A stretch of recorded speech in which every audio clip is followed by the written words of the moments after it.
This is my 1953 Peterbilt Model 350. It's got a 262 Cummins with a Jakes, 5 and a 3.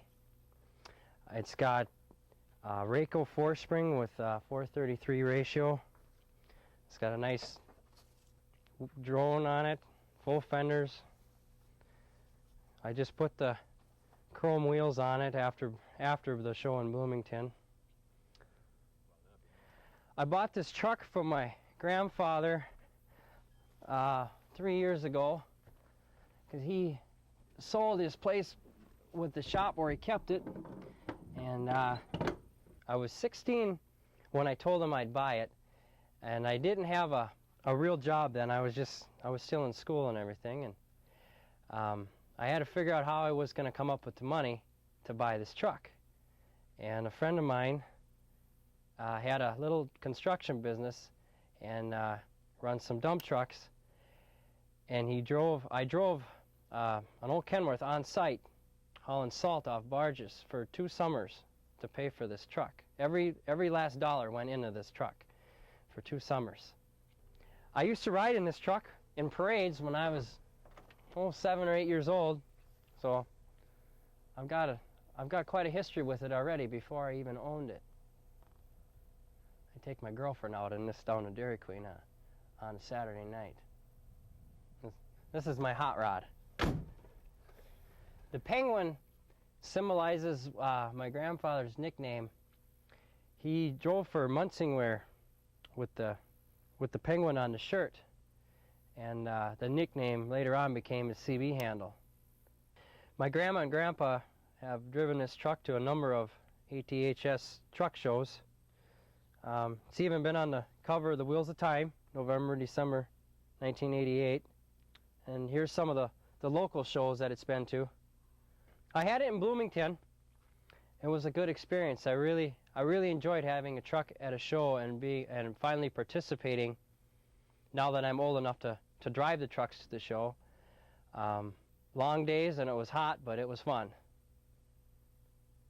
This is a 58 Pete. My dad drove it for 10 years hauling gravel.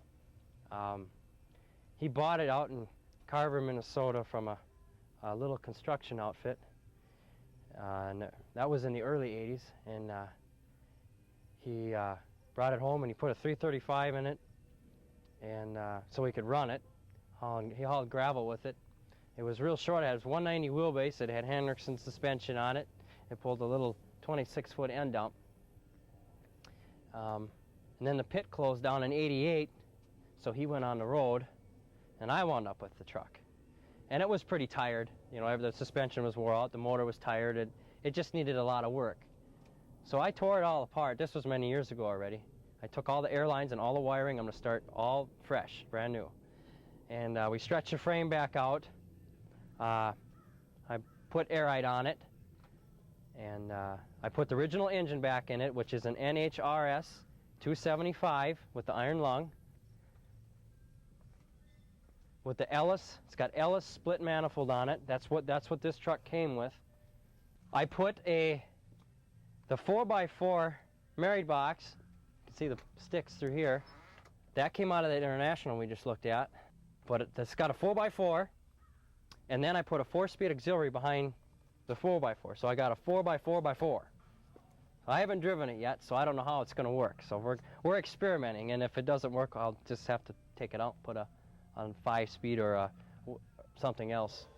But this here, when my dad drove it, he put Garrison power steering on it, and so he could, live through it.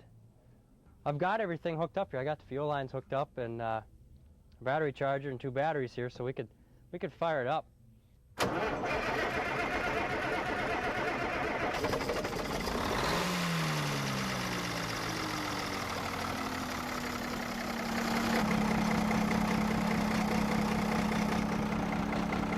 I like that sound.